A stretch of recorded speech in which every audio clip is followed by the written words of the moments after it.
چلے اسی تنخواہ میں سے جب بندہ بڑے بیٹے کی شادی کر کے بہو بیاہ کے لے آئے تو پھر بھی کام چلتا ہے، اور جب اس بیٹے کو اللہ بچے عطا کر دے تو اسی گھر میں، اسی آنگن میں، اسی چھت کے نیچے کام چلتا ہے، تو پھر تو مان جانا کہ چلانے والا تو نہیں، چلانے والا کوئی اور ہے۔ پھر تو مان جا کے چلانے والا کوئی تو اس وقت جب تنخواہ تیری لگی تھی تو کہتا تھا ابا ابھی میری شادی نہ کر، میں بیوی کو کیسے کھلاؤں گا؟ تو وہی شخص ہے جس کی چھت کے نیچے پھر 1.5 درجن پوتے بھی پل رہے اور گزارا ان کا بھی ہو رہا ہے۔ تو رزق کا ذمہ کس کا ہے؟ اللہ کا، اللہ کا ذمہ۔ اب ہمیں پتہ ہے پہلی بات تو پریشانی اس لیے اتار دینی چاہیے کہ ذمہ ہمارا ہے ہی نہیں۔ اب دوسری بات یہ کہ ذمہ داری کس کی ہے؟ اللہ حکیم بھی ہے اور علیم بھی ہے، حکیم بھی ہے اور جانتا بھی ہے اور اسے پتہ بھی ہے کہ دینا کس طرح ہے۔ اب ہم پتہ کیا کہتے ہیں؟ کہتے ہیں وہ جو بندہ پجاروں میں بیٹھا ہے وہاں اسے نہیں بیٹھنا چاہیے اور میرا حق تھا۔ تجھے زیادہ پتہ ہے کہ اللہ کو؟ بول کے بتانا کس کو پتہ زیادہ ہے؟ کیوں جی؟ تو آپ اصل ٹینشن پتہ کب لگتی ہے؟ جب بندے کہتے ہیں نہیں وہ پجاروں میری تھی، میرا حق تھا۔ وہ جب گزرتی ہے نا پاس سے مہران کے تو مہران والا ٹینشن بڑی لیتا ہے، حالانکہ اللہ کو زیادہ پتہ ہے کہ وہ حق۔ ایک بات اپنے ذہن میں یاد رکھ لیں، رٹ لیں کہ جو میرے لیے بہتر تھا میرے رب نے مجھے دے دیا، اور بات ختم ہو گئی۔ بس وصل اچھا ہے نہ فراق اچھا ہے، یار جس حال میں رکھے وہی حال اچھا ہے۔ بس جو میرے حق میں بہتر تھا میرے رب نے مجھے، مسئلہ یہ ہے کہ تو اس پہ راضی ہونے کو تیار نہیں۔ حضرت علی کرم اللہ تعالیٰ وجہ الکریم نے میرے نبی پاک کی ایک حدیث بیان کی ہے، اور جناب علی جب یہ حدیث بیان کیا کرتے تھے تو حضرت مجاہد فرماتے ہیں یوں لگتا تھا کہ جیسے حضرت علی ہمیں ہر پریشانی سے نکال رہے ہیں۔ مولا علی شیر خدا رضی اللہ تعالیٰ عنہ فرماتے ہیں کہ مجھے میرے نبی پاک صلی اللہ علیہ وسلم نے ایک طریقہ دیا تھا ٹینشن فری ہونے کا۔ آپ فرماتے ہیں مجھے تو بڑا راس آیا ہے، تم بھی اگر کر لو گے تو تمہیں بھی فائدہ دے گا۔ کہا وہ کیا؟ حضرت علی کہنے لگے محبوب علیہ السلام نے فرمایا تھا لوگوں تم اللہ کے دیے ہوئے تھوڑے رزق پہ راضی ہو جاؤ، وہ تمہاری تھوڑی عبادت سے تم سے راضی ہو جایا کرو گے۔ بس تم 2 نفل بھی پڑھو گے تو اللہ راضی ہو جائے گا، تم 1 رکوع بھی سویرے اٹھ کے پڑھو گے تو وہ راضی ہو جائے گا، وہ تمہارے 313 درود شریف سے راضی ہو جائے گا، تم اس کے دیے ہوئے تھوڑے رزق سے راضی ہو جاؤ۔ ٹینشن اس لیے ہوتی ہے کہ ہم راضی نہیں جو اس نے ہمیں دیا ہے۔ وہ حال میں مزید کی جو دوڑ ہے نا، حال میں مزید کی، بے قدرہ کچھ قدر نہ جاتی، کیتی خوب تسلی ہو، دنیا دار پجاری زردے، کتیاں دے گل ٹلی ہو، بک بک روشن اکھیاں تکیو ویک حویلی کلی ہو، تے کوچ نصیر اساں جد کیتی پہ جانی تھر تھلی ہو۔ تو یاد رکھیں یہ جو ہے نا مصیبت کے مال آ کیوں نہیں رہا، وہ سامنے والا پلاٹ میرے گھر کے سامنے ہے گھر کے سامنے، پر رجسٹری میرے نام کیوں نہیں؟ یہ مصیبت سانس نہیں لینے دیتی۔ موٹر سائیکل کھڑی کرتا ہے نا جب آ کے دکان سے روٹی کھانے آتا ہے، دفتر سے گھر آتا ہے، کاروبار سے آتا ہے، تو جہاں موٹر سائیکل کھڑی کرتا ہے وہ ٹینشن بڑی ہے کہ کبھی میری ہو جائے نا یہ والی جگہ تو میں یہاں بھی بورڈ لگاؤں اپنے نام۔ اس نے مالی پریشانی پیدا کی۔ تو جس حال میں ہے، کیونکہ تو نے اپنا یہ حال خود نہیں بنایا، جس نے بنایا ہے وہ بڑا بہتر جانتا تھا کہ تو اسی حال میں اسے اچھا لگتا ہے۔ تو اسے اسی حال میں، ایک بزرگ تھے تو ان کی طبیعت بڑی علیل ہو گئی، بیمار ہو گئے، تو اللہ نے آزمائش دی تو کیڑے پڑ گئے وجود میں۔ ایک کیڑا یہاں سے کھا رہا تھا، اللہ والے بڑے راضی رہتے ہیں اس کی رضا پہ، تو کیڑا یہاں کھا رہا تھا تو نیچے گر گیا، تو بابا جی نے اٹھا کے پھر وہاں رکھ لیا، کہنے لگے جب اس نے تیری ڈیوٹی مجھے کھانے کی لگائی ہے تو میں اس بات پہ راضی ہوں، تو نیچے کیوں گرتا ہے؟ بس ٹھیک ہے کھا، جب اس نے تجھے ڈیوٹی جو تیری لگائی۔ سالبہ بن عبد الرحمن ایک صحابی تھے، سالبہ غالباً، نبی پاک صلی اللہ علیہ وسلم کی خدمت میں آئے، کہنے لگے یا رسول اللہ صلی اللہ علیہ وسلم غربت بڑی ہے، میرے لیے دعا کریں اللہ زیادہ مال دے۔ تو محبوب صلی اللہ علیہ وسلم نے فرمایا تو جس حال میں اچھا ہے وہ تیرے لیے بہتر ہے، اس میں تو ہے وہی حال تیرے لیے۔ مشکل ہے نا یہ جواب سننا؟ کہتے پیر صاحب فلان جگہ سے تویز آیا، وہاں تو وارے نے آرے ہو گئے، تو آپ کے ہاں؟ تو میں کہتا ہوں یہ تویز دینے والا اگر تویز دے کے امیر بناتا ہے تو پہلے خود کیوں نہیں بنتا؟ یہ خود تو 150 کا تویز بیچ رہا ہے، اپنی بیچارے کی حالت یہ ہے۔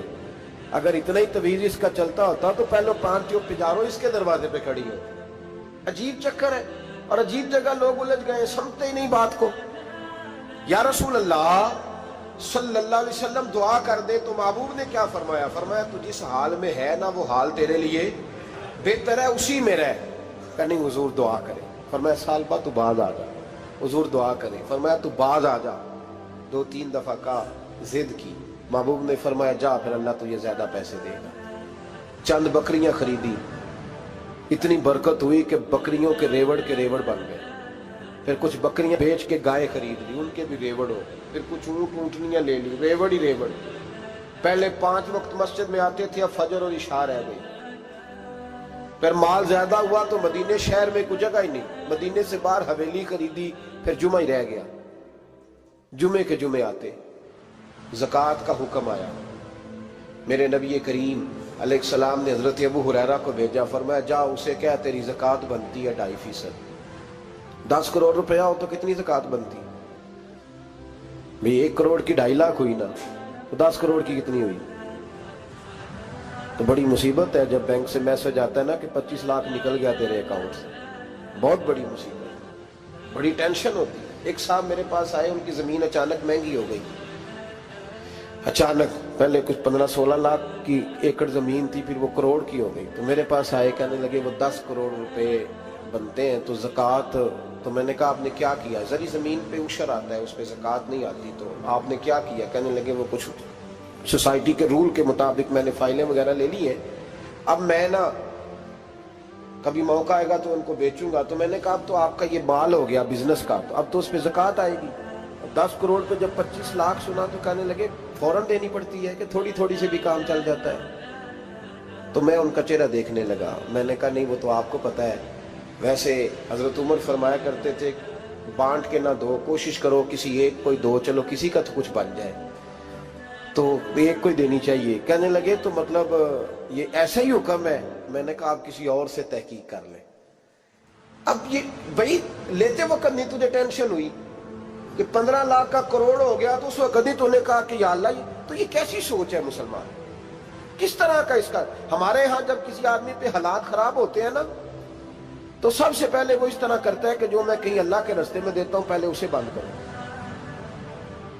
جس رستے تجھے آ رہا تھا پہلے تو نے وہ رستہ بلاک کیا۔ حضرت اسماء بنت ابی بکر صدیق کہتی ہیں میں حضور کو مسجد کے لیے، ادارے کے لیے، صحابہ صفہ کے لیے کچھ دے رہی تھی، تو میں نے گننا شروع کیا تو حضور مسکرانے لگے۔ حضور مسکراتے کیوں ہیں؟ تو فرمانے لگی، محبوب فرمانے لگے اسماء اللہ کے رستے میں گن گن کے نہ دیا کر، ورنہ وہ بھی تجھے گن گن کے دے گا، تو اس کے رستے میں بے حساب دے، وہ بھی تجھے بے حساب ہی عطا فرمائے۔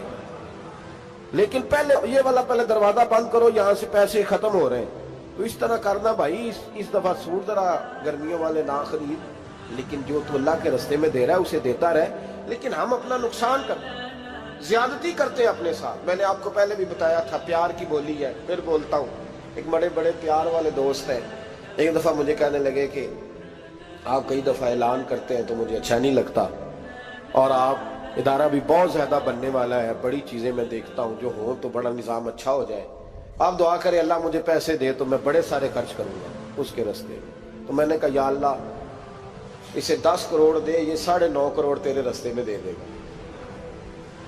تو چپ کر گیا، جس طرح آپ نہیں کر گئے سارے، چپ کر گیا وہ بھی۔ اس نے کہا جی نہیں جی انشاءاللہ کریں گے۔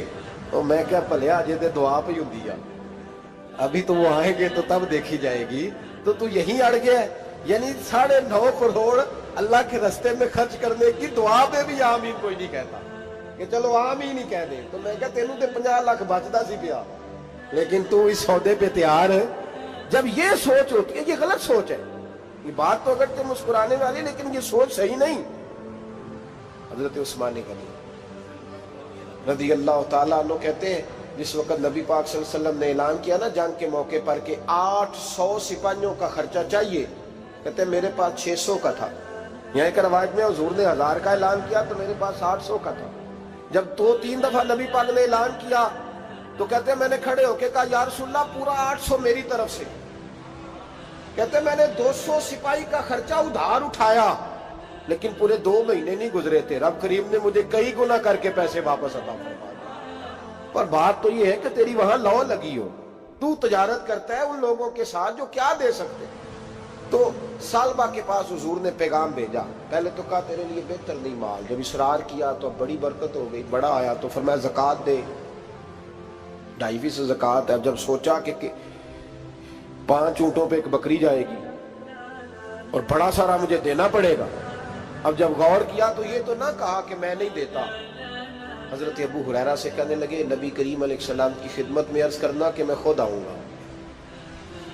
حضرت ابو ہریرہ نے آ کے عرض کی یا رسول اللہ صلی اللہ تعالی علیہ وسلم، حضور وہ کہتے تھے میں خود آؤں گا، تو کہتے ہیں محبوب نے ٹھنڈی سانس لی، فرمایا اسے کہا تھا کہ تیرے لیے مال بہتر نہیں، اب ہلاک ہو گیا، ہائے افسوس ہلاک ہو گیا۔ ان کو بھی تھوڑی دیر کے بعد احساس ہوا کہ یہ میں نے کیا کیا، نبی پاک کو ہی کہہ دیا نہیں ہے، حضور کو کہہ دیا بعد میں آؤں گا۔ اب دوڑے آئے، عرض کی حضور میں سارا کچھ لے کے آئے ہوں، قبول کر لیں۔ محبوب نے فرمایا گویا بلال حبشی کی خشک کھجور بھی قبول ہے، اور صہیب رومی ایک اٹی باندھ کی لائے تو وہ بھی قبول ہے، اور عمار بن یاسر اور مصعب بن عمیر اگر 2 دینار دے جائیں اور کوئی پرانا جوڑا کسی سپاہی کے لیے چھوڑ جائے تو وہ بھی قبول ہے، لیکن تو اپنا لاکھوں لے کے چلا جا، تیرا کوئی نہیں قبول، معاف کر دیں۔ فرمایا جا معاف کیا، پر پیسے لے کے نہ آنا۔ اگلے سال پھر آئے، بندے ہوئے ہاتھ ہیں، محبوبہ میں دولت کا کیا کروں گا، آگ لگانی ہے، قبول کر لیں۔ فرمایا تو لے جا، تیرا نہیں قبول، گرا جو ان کی نگاہ سے وہ سنبھل نہیں سکتا۔ حضور نے وصال ظاہری کیا تو جناب صدیق اکبر کے پاس آئے، لاکھوں کا مال، ابو بکر قبول کر لو، تو جناب صدیق اکبر کہنے لگے اس کا کر لو جس کا نبی نے نہیں کیا، چل جا کوئی نہیں چاہیے۔ حضرت عمر کے زمانے میں قحط پڑ گیا، بارشیں نہیں ہوتی، غلہ نہیں ملتا، حالات خراب ہے، مالی طور پہ بحران آ گیا، غربتیں، مجبوریاں، تکلیفیں، آ کے روئے، عمر میرا قبول کر لو، مجھے معافی تو مل گئی تھی نا۔ فرمایا معافی اپنی جگہ پہ، پر جس کا مصطفیٰ نے قبول نہیں کیا۔ بہت سارے لوگوں کو پتہ ہی نہیں کہ ان کا قبول ہی نہیں ہوا، اور وہ الجھے ہوئے، انہیں خبر ہی نہیں کہ اصل بات کیا ہے۔ فرمایا جس کا مصطفیٰ کریم نے قبول نہیں کیا، اب ہیرے اور جواہرات بھی لے کے آئے تو بھوکے مریں گے، پر اس کا قبول، اس بات پہ راضی رہو، اس حال میں اللہ نے رکھا ہوا، اس حال میں راضی رہو۔ یہ جو مصیبت ہے نا دیکھنی کہ وہ بھی میرے پاس، تمہیں کیا پتا، کبھی پوچھ تو صحیح اس سے وہ کس مصیبت کا شکار ہے، جو مالی طور پہ بڑا امیر ہے، تو اس کی طرف دیکھ کے اپنا دل برا کرتا ہے۔ بس جس حال میں رب نے رکھا ہے اس حال میں رہ،